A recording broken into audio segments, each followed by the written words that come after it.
Well, we're going to call this our import edition. We're working on a 2001 QX4 Infiniti. Has the Nissan 3.5 liter V6 in it. We are going to be doing full tune-up. It's at about 98,000 miles, and we want to keep it for another 250,000, and it starts with simple maintenance. So we're going to go in and show you how to do the spark plugs in this. It is kind of an in-depth job. I'm going to give it a 5 rating right up front because there are some things that have to come out of the way. With that, we're also going to replace the fuel filter, and we're also going to be adding a towing hitch, so this vehicle will become more capable. Stay tuned. And I was looking at spark plugs for this. You could go, the original NKGs, iridiums, but they were actually more expensive, and E.f.i's claimed to give you more power. So I'm going to take this cover off. I'm sure it's probably not necessary, but I want to give you guys a little bit more visibility on where they put the spark plugs on this 3.5 V6. On this job, magnetic tray, very necessary. We're going to do one cylinder at a time. We're going to start off with the passenger side first. We're doing a 100,000 mile tune-up, not because anything's wrong with it, but 100,000 miles on any plug is enough. Okay, so now we got our cover out of the way. The area we're going to be attacking first is going to be the passenger side of this 3.5. To make some room, I'm going to end up pulling this bracket right here, so I have room to actually get down to where our spark plugs reside. Now you look at this mess and go, oh, where are they? Don't worry, I'm going to show you, but let's make some room. So far these are 10 millimeter bolts. Yeah, I can tell that's not been off since factory, so that's good. Wow. I think we'll just unplug them. Maybe we'll make some room that way.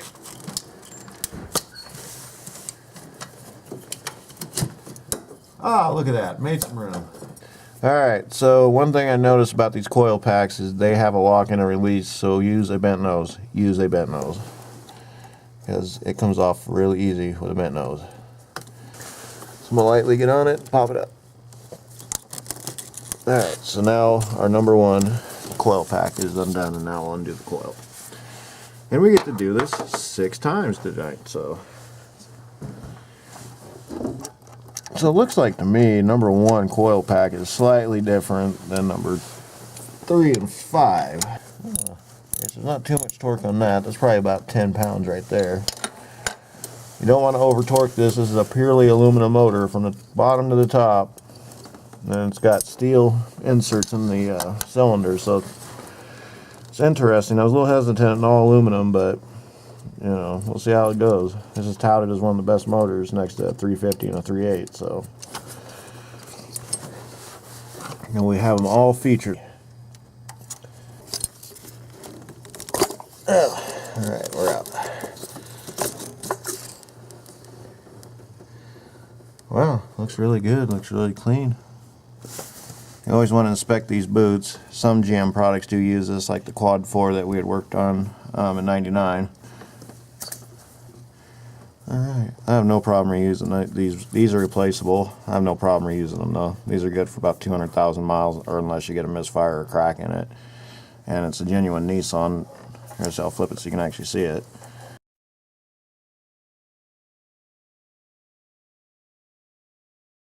Okay, so on this motor, you're going to have to use a really deep extension with a 5/8 socket.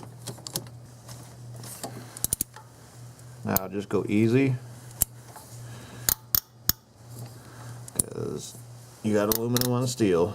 That noise is normal. In fact, I might squirt just a little WD-40 down there.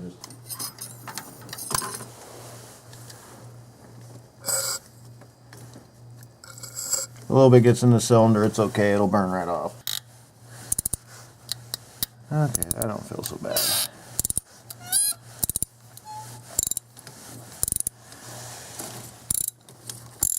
There's a really deep plug.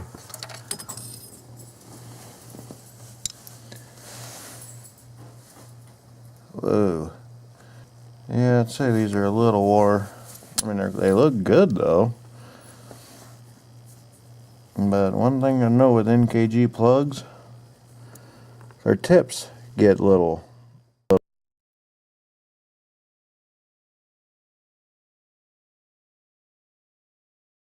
The spark plug is an e.f.i, which you can get at your local O'Reilly's.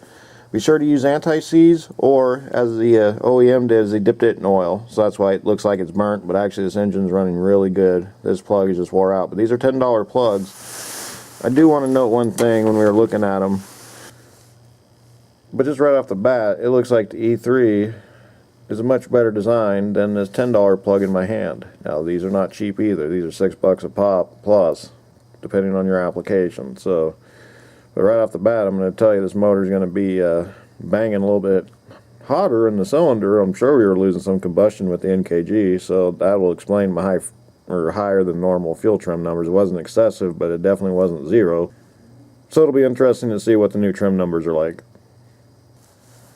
Now I do use lots of anti-seize because, you know, you got two different metals here, and this anti-seize acts as insurance between them becoming one. And that's pretty much what electrolysis means. I'm sure someone's going to say it's more than that, and you're right, but just keep it simple. I do the same when I teach people automotive stuff, because you can wow them with technology and words and stuff, but unless they actually learn it and can actually use it, you've taught them nothing. So, alright, this is another one I like to start by hand and run down about as far as I can do it by hand without the tools. Again, I like to feel with my hands. Now you'll feel it grab. Once you feel it grab, just keep doing it with your hand until you run it all the way down, and don't be afraid to wiggle it a little bit if you have to, because those are really fine threads. This is where you want to take your time, because you do not want to screw a thread up in a spark plug hole. It is not fun to fix. Okay, as you see, it just stopped on me. So now the torque spec I found read anywhere from 14 to 22, so I am going to split the difference with 18.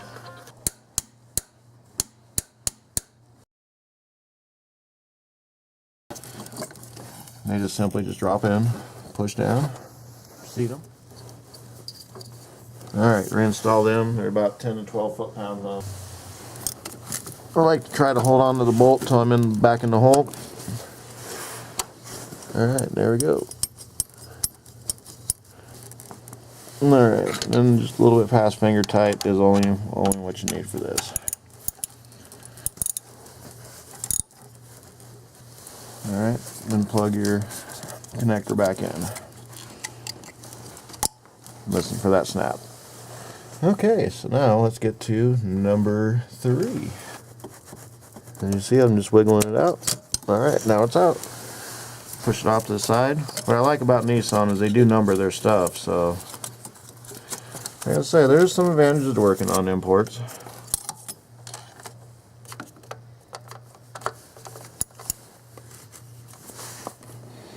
Next one I'm going to try with the magnetic tool. Hopefully there's enough steel in these bolts. Just pop our coil. Again, wiggle it just to kind of break it loose.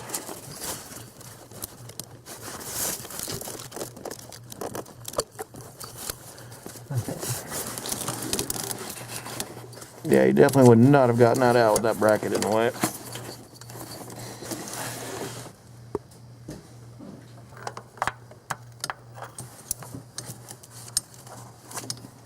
That one's in there good.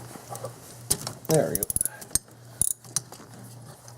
Yeah, this one isn't quite as dry as that first thread was. We're not hearing the whine, or I call it the divorce.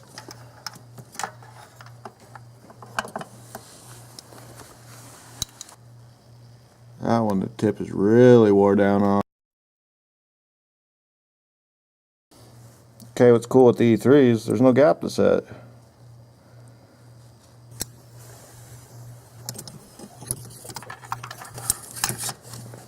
Again, start these by hand. We're on number 3 cylinder. Try to support it so you actually get a read. Still moving a little bit.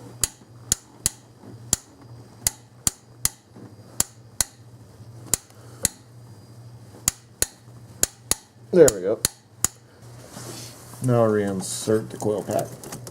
Now if you remember, this one's a little bit of a fight coming out, so shouldn't expect anything less going back in. Alright, drop it down.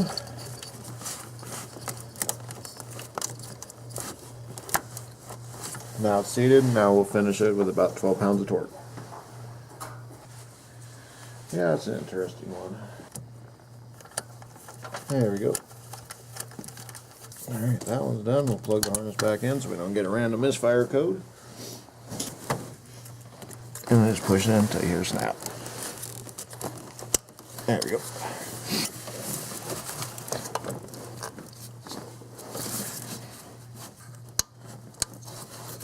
There's a push release pin. Alright, so now that's moved out of our way. So now we can get to that last coil pack. Alright, so I'm going to undo the harness next.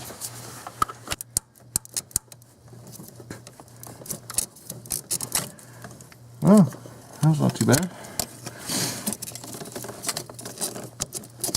Let me move this out of the way.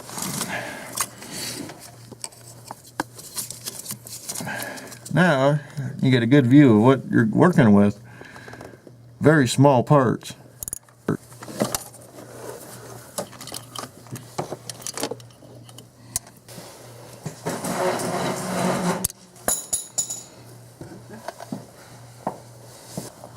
Wiggle it first.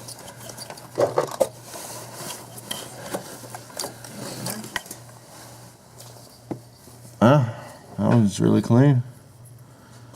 A little heat soaked, but not bad. Nissan makes some good stuff.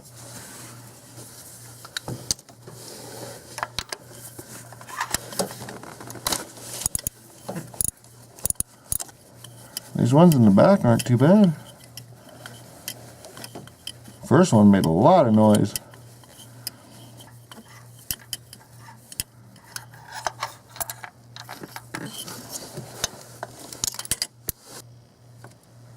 Oh yeah, these are definitely 100,000 mile plugs. I mean, they don't look bad for their mileage. Motor's running good, but their spark definitely wasn't as hot as it could be. Alright, back in we go, nice and gentle. It's a lot better when you can feel the thread by hand, I'll tell you. I've watched guys strip these out for just trying to be in a hurry, and sometimes saving time costs you money. Taking time saves you money. But when I show you guys repairs, it's done right the first time. Alright, first pass at 14.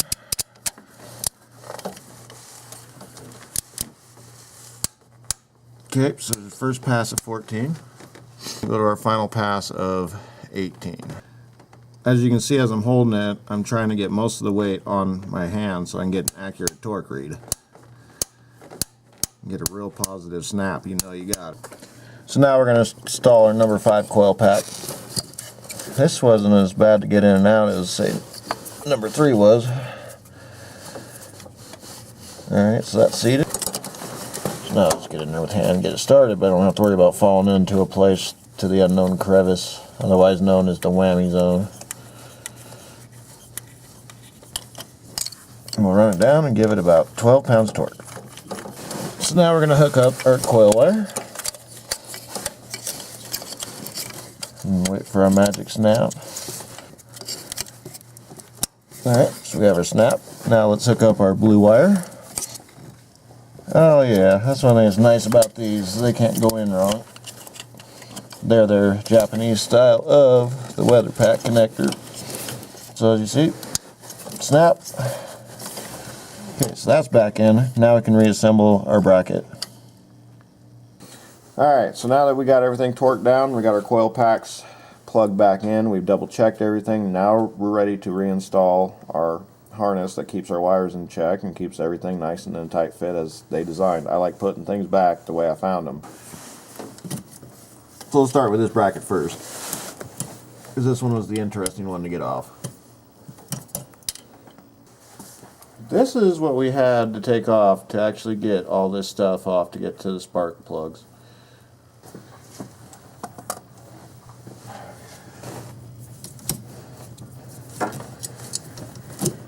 Here's that first one on the bottom. Again, install these loosely until you get them both in. Get them started by hand so you don't cross thread them. Those are 10 metric.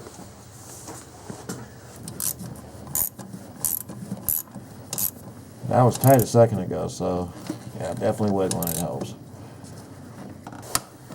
Yeah, these are a little interesting to get to, but you know, if you use some tools and take the time, you get it. Now, one thing I do recommend are small tools, because it doesn't look like a lot of this stuff requires a great deal of torque.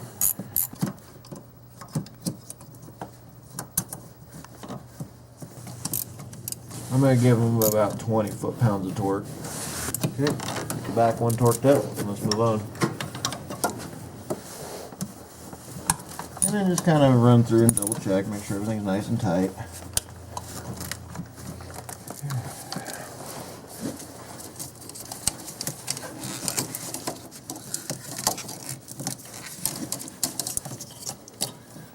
Alright, this time let's hook up our green set of wires.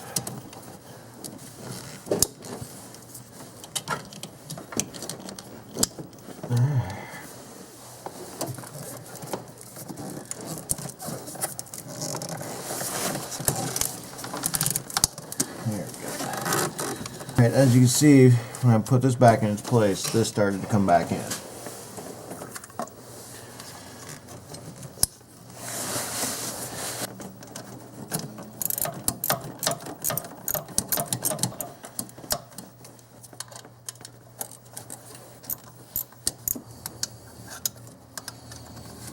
Now see how that one was tight, now it's loose. So that's why you always want to do them a little bit here, a little bit there.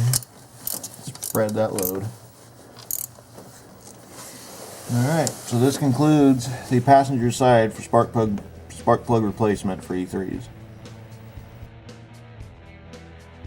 Stay tuned, part 2, driver side E3 spark plug installation coming soon.